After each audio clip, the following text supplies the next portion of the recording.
You don't need to be here. We're not going to get this done. Thank you. And tell them what it's going to take. Let me tell you something. We'll deliver what you want. I appreciate that. I mean, you want training? We'll train you. You want attachments to universities? We'll give it to you. Okay? We'll do what we need. All right. Thank you. Governor, you mentioned manufacturing in your speech. It was a big part of the President's State of the Union. Was it? I didn't see the thing. I got home. I was out with friends. I got home and I just saw snippets. You talked about a resurgence in manufacturing to be a base for the economy, including getting companies like offshore coming back. Yes. I mean, how did he say he was going to do that? Well, that's what I'm asking. How realistic? Well, I didn't write his speech, so how did he say he was going to do it? Well, some incentives to get people to invest here, primarily. But well, look, I believe it is important to get companies back from overseas. And I read a couple articles over the weekend that just continue to drive me crazy. You know, look, we have to build a middle class. And when a lot of these manufacturing jobs left, people lost their jobs, they lost decent wages, and some of it was economics, you know, that other companies offered lower stuff. But today, because of inflation and what have you over in China, it's now cheaper really to do things in Mexico than in China, which I'm told, you know, I mean, it's a sea change. But I also know that, you know, the manipulation of the currencies and all that stuff were really bad. Look, there was also a sense that there was an ease of doing business, a better competitive environment. Those are economics that sort of had this happen. But I think now we have to focus on ways in which we can attract some of those foreign jobs, get them here, bring some of these companies back.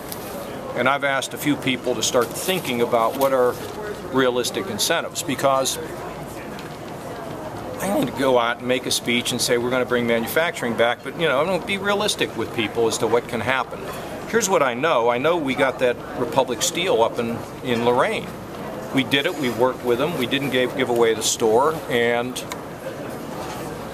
part of this may be connected to our energy opportunities here. That it might make sense for people to be building things.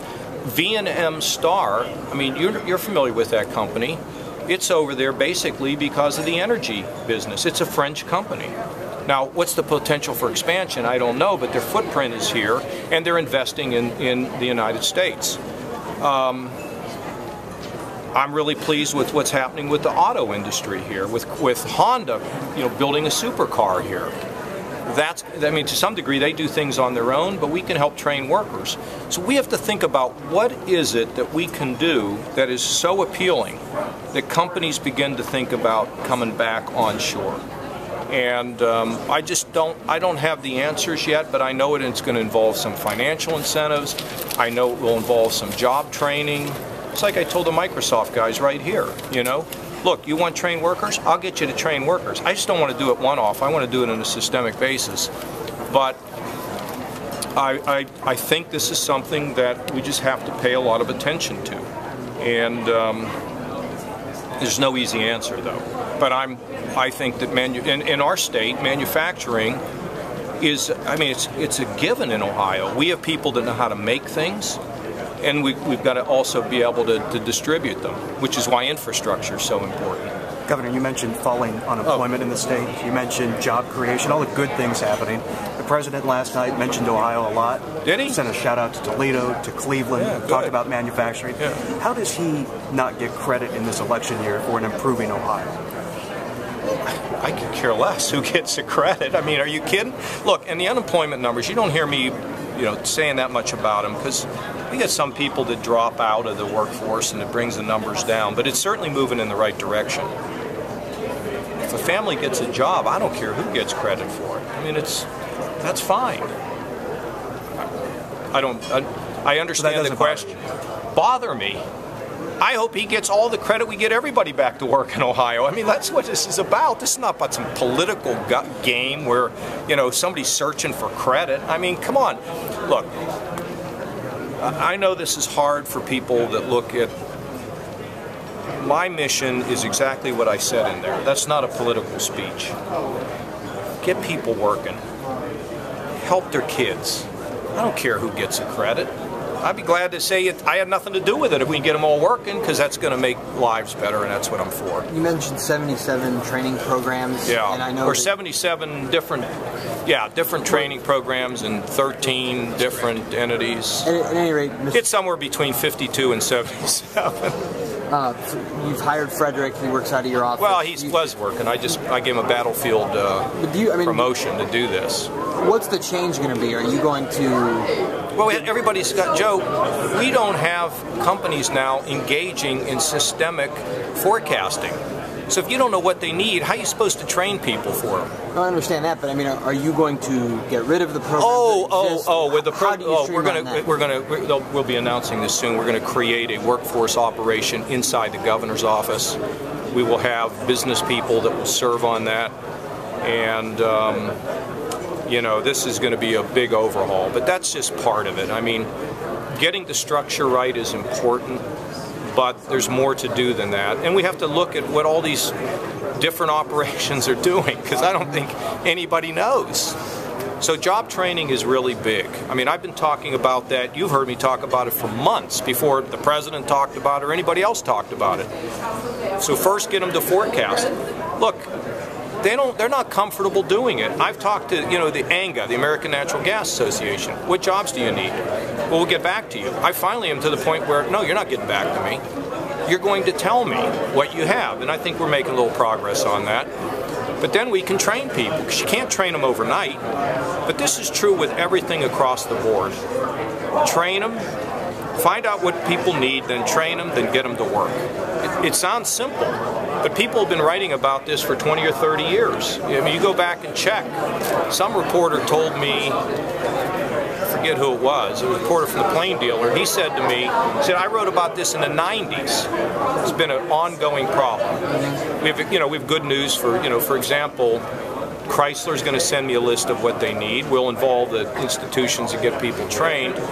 But you don't want to fall into a one-off situation where you tell me what you need and I train. We need to have a system, whether it's working through something like workforce.com, or I don't know exactly how to do it yet, but I know it needs to be done, and we're making some progress, but not as much as I would like. Speaking of training, I'm sorry. Okay, yeah. I think it was announced today, possibly, or recently, that some institutions were going to do training for the casinos, and one of the institutions that's going to do it is Hondros College. Did you know about that? And did you? No, but that doesn't. I don't recall anybody telling me that specifically. There's no. We got to train people to work in the casinos. That's good stuff. Okay. So you didn't ask, or you didn't put anything out on their behalf, or?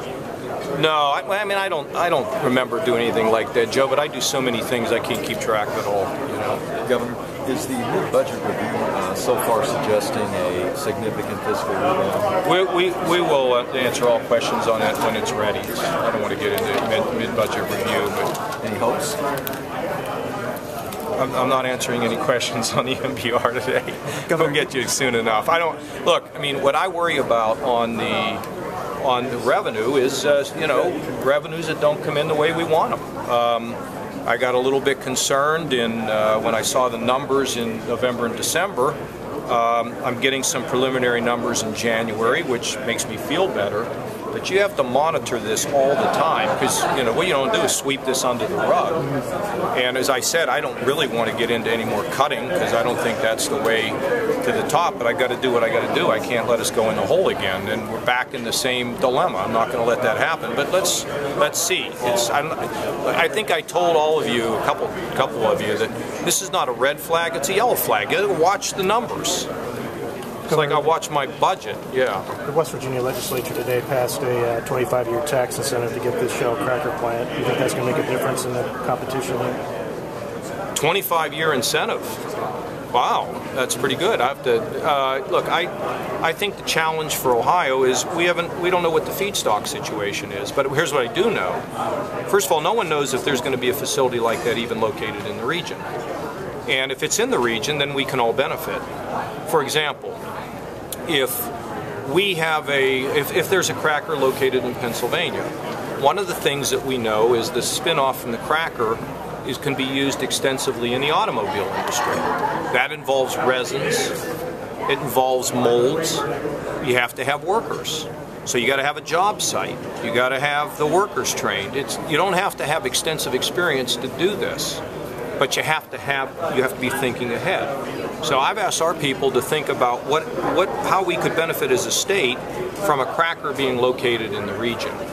But I'm just unaware of that. I don't know do incentives matter? Of course they matter. You know, I mean, with Sears, we weren't going to give away the store. Or same thing with Chiquita. You know, I mean, if Charlotte gives them a 20-year deal, that take us 20 years to recover, we just can't go there. So we'll see. I don't know. Governor, you probably know Newt Gingrich better than any Ohioan. Why not endorse him before Super Tuesday? Because I'm right now not getting in the middle of this. I have other things I have to do, and I'm going to be for any candidate that is going to be able to help us create jobs for the state. One more question. A good number of House members voted against moving the state to Steubenville. Yeah, a lot of Republicans apparently. I don't know. I am so thrilled to be going to Steubenville. I've talked to some people who are from Steubenville, and they're so excited. Finally, after us, we've been beaten up and virtually ignored for 50 years, and then you're coming to our place. And the other thing is, I think you all know this. I think you've written about these articles because of the use of the airplane. I travel extensively. I'm out where people are. I'm going to be stuck. What am I supposed to do? Sit in Columbus and count the pennies or the money in the till that the state has? I mean, my job's to be out there, and I am so excited to go there. I'd be pretty excited if you all didn't go, but no, I mean, look how fantastic this is. They have been beaten down, ignored. There are people in Ohio who say, "Where is Steubenville?" Did you know that? Do you have any plans to do any, like maybe go out ahead of time and take any tours or anything? We're talking, and the whole cabinet's going to be out there, and so they're going to be meeting with understanding people's problems out there. And the other thing is, this is a regional deal. This is not just Steubenville. I mean, there are going to be people coming from Youngstown. I mean, they're going to come from the region because we're lifting the region. And I just think it's so fantastic. And look, I had one of the guys that voted no yesterday in my office, and I said, if this goes well, maybe we'll someday have something where you're from. He goes, "Oh, I hadn't thought of that." So I want to know where to eat. I'm from there, so I can help you out. Yeah, it's my hometown. So. Is it? How you feel about us going? That's good. People will be excited. Yeah, it's just great to see the kind of reaction. So I don't pay that much attention to the votes. We're going to be able to go there, and what we might do is go out a day early and have some stops. We're trying to, the bandwidth. We've limited bandwidth in terms of all the things that we would like to do, but and I thought about a couple other places in Ohio, but this one fits so well. They got the #1 public school in the state, and let's go have some fun. We will, and you probably will get reimbursed, but if you don't, it'd be worth it. You can afford to drive to Steubenville. No, really? Okay. Thank you all very much. Thanks, Governor.